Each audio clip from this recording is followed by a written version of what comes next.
HSLC pre টেষ্টত এটা question আহিছিলে বহুতৰ এই কুৱেশ্যনটো ডাউট আছে বুলি কৈ থকাৰ কাৰণে এটা ভিডিঅ' তোমালোকলৈ লৈ আহিলোঁ কুৱেশ্যনটো আছিলে এনেকুৱা ধৰণেৰে যে মৃদু আৰু পংখীয়ে তেওঁলোকৰ বিদ্যালয়ৰ প্ৰদৰ্শনীত দুটা হেডলাইট আৰু দুটা পাৰ্শ্বলাইটৰ সৈতে এটা বৰ্তনী তৈয়াৰ কৰিলে এইটো এটা বৈদ্যুতিক বৰ্তনী হয় আৰু এই বৈদ্যুতিক বৰ্তনীটোত কি আছে দুটা সাইড লাইট আৰু দুটা হৈছে হেডলাইট তাৰমানে সো হেতুৱে কৈছে হেডলাইট এইকেইটা হৈছে হেডলাইট 12 ওম 12 ওম আৰু এই 4 ওম 4 ওমৰ এই দুটা ধৰি লোৱা পাৰ্শ্বলাইট তাৰমানে সাইড লাইট এতিয়া তোমাক কৈ থোৱা নাই যে 12 ওমৰ কেটা হেডলাইট হয় বা 4 ওমৰ কেটা পাৰ্শ্বলাইট হয় বা সাইড লাইট হয় হেডলাইট গিটাৰ ৰুটটো জেনেৰেলি বেছি হ'ব সেই কাৰণে আমি এইকেইটা হেডলাইট বুলি নিজে ধৰি ল'ব লাগিব দেই এতিয়া চিত্ৰটোত দেখুৱা ধৰণে ইয়াত এটা বৰ্তনী আছে দেখাত বৰ ভয় লগা নিচিনা লাগিছে বৰ্তনীটো কিন্তু ইমান ভয় খাবলগীয়া একো কথা নাই ইয়াত কুৱেশ্যনটোত প্ৰথমতে সুধিছে যে 2 নং পইণ্টত যদি সংযোগ কৰে এই সুইচটো তেতিয়া কি হ'ব সুধিছে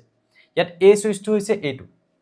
আমি জানো যে বৈদ্যুতিক বৰ্তনী মানে বিদ্যুৎ প্ৰবাহ চালিত হ'বৰ কাৰণে এটা বন্ধ ৰাস্তা যদিহে তুমি এই এটো 2 লগত কানেক্ট কৰি দিয়া তেতিয়াহলে বন্ধ ৰাস্তাটো কেনেকুৱা হৈ আছে এনেকে ধৰণে গৈ ইয়াত এইফালে ধৰণে যাব দুটা এই দুটা তোমালোকে দেখিছা কেনেকৈ আছে সমান্তৰাল সজ্জাত আছে হয়নে তাৰ পিছত এনেকে ধৰণেৰে গৈ এইফালে এইটো এটা বন্ধ বৰ্তনী হৈ যাব স্যাৰ এইফালে কিয় নাযাব নেকি নাযায় সো এইফালে এইটো গৈ এইটো ওপেন হৈ গৈছে খোলা হৈ গৈছে সো বিদ্যুৎ প্ৰবাহ সদায় বন্ধ ৰাস্তাতে চালিত হ'ব এইফালে গৈ যেনেকৈ ধৰি লোৱা তুমি যেনিবা গৈ আছা ৰাস্তা এটাইদি তুমি জানা যে এইফালে ৰাস্তাটো গৈ কতো নোলাগি ইয়াতে ছিগি গৈছে নদী এখন আছে সো সেইফালে তুমি গৈ থাকিবা জানো নজোৱা বিদ্যুৎটো তেনেকুৱাই ইলেক্ট্ৰিচিটিত যেটো কাৰেন্ট হয় তেনেকুৱাই কি এইফালে গৈ থাকিব এটো যদি ক্লোজ পাথ বা বন্ধ ৰাস্তা হোৱা নাই হেফালে না যায় এফালে গুচি যাব তেতিয়াহলে 12 ওমৰ মাজেদি পাৰ হৈ গুচি যাব হেডলাইট গেটাৰ মাজেদি গতিকে অফ কোৰ্স ইয়াৰ আনসাৰটো কি হ'ব যে 2 নং পইণ্টত সংযোগ কৰিলে ইয়াৰ হেডলাইট গিটা জ্বলি যাব হেতুৱে হৈছে তাৰ আনসাৰ তাৰ পিছত কোৱা হৈছে কি যে 3 নং পইণ্টত যদি সংযোগ কৰা হয় কি হ'ব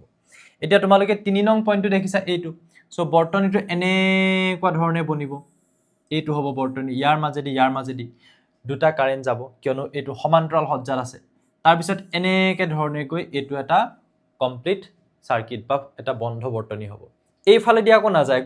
গৈ ৰাস্তাটো এটা ছিগি যোৱাৰ নিচিনা হৈছে কিন্তু 2 নম্বৰটোৰ লগত কানেক্ট কৰা নাই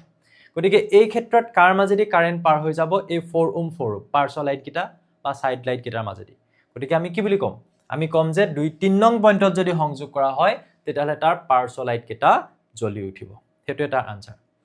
তাৰ পিছত আছে calculate the current 12 ohm current in 12 ohm lamp বা 12 ওমৰ যেটো লাইট আছে তাৰ মাজেদি কিমান বিদ্যুৎ প্ৰবাহ চালিত হৈছে তোমালোকে জুখিব লাগে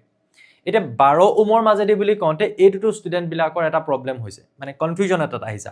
কেনেকুৱা ধৰণৰ কনফিউজন যে স্যাৰ 12 ওম বুলি কৈছে ঠিকে আছে তাৰ মানে এহেতৰ আমি সমান্তৰাল বা ইকুইভ্যালেন্ট ৰুটটো আমি উলিয়াই লম নেকি সমতুল্য ৰুটটো উলিয়াই লৈ তাত উলিয়াব লাগিব নেকি নহয় তোমাকটো কোৱা নাই যে হেডলাইট দুটাৰ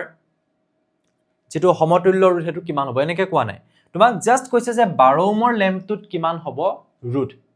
কিমান হ'ব বিদ্যুৎ প্ৰবাহ calculate the current in 12 ohm lamp 12 ওমৰ ল্যাম্পটোত কিমান হ'ব বিদ্যুৎ প্ৰবাহ হেতুৱে সুধিছে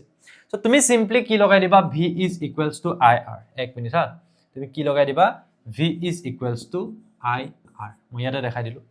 তাৰ পৰা তুমি উলিয়াব লগা বস্তুটো হৈছে i so i is equals to v by r v মানে কিমান হয় তুমি দেখিছা যে এই 12 ওম টো দুইটা কাৰ লগত লাগি আছে 12 ওমৰ বেটাৰীটোৰ লগত সমান্তৰাল সজ্জাত যেতিয়া থাকিব প্যাৰেলাল কম্বিনেশনত এই একেটা ভোল্টেজে ইউ পাব সো জিটো 12 ওমে নোলোৱা লাগে দুইটাই কিমান পাব 12 ভোল্টে পাব নে নাপায় সো v2 12 হৈ গল আৰু কিমান ৰুটৰ বুলি কোৱা হৈছে যে 12 ওমৰ ল্যাম্পটোৰ সো ইয়াৰ ৰুটটো অলৰেডি 12 দিয়ে থোৱা আছে সো কটাকটি কৰিলে আনসাৰ কিমান ওলাই যাব ইয়াৰ পৰা 1 এম্পিয়াৰ কাৰেন্টৰ কথা কৈছে গতিকে এম্পিয়াৰ লিখিম সো এই 3 নম্বৰ কোৱেশ্চনটোৰ আনসাৰ কিমান হ'ব 1 এম্পিয়াৰ এই কোৱেশ্চনটো ইজি আছিল এনেকুৱা সাৰ্কিট আগতে কিন্তু মই এক্সামত দিয়া দেখা নাই এছএছএলসি এবাৰ দিছে হয়তো ইয়াতকে বেলেগ টাইপৰো দিব পাৰে কিন্তু তাত কনসেপ্ট এটাই আছে যে বিদ্যুৎ প্ৰবাহ সদায় বন্ধ বৰ্তনীতহে চালিত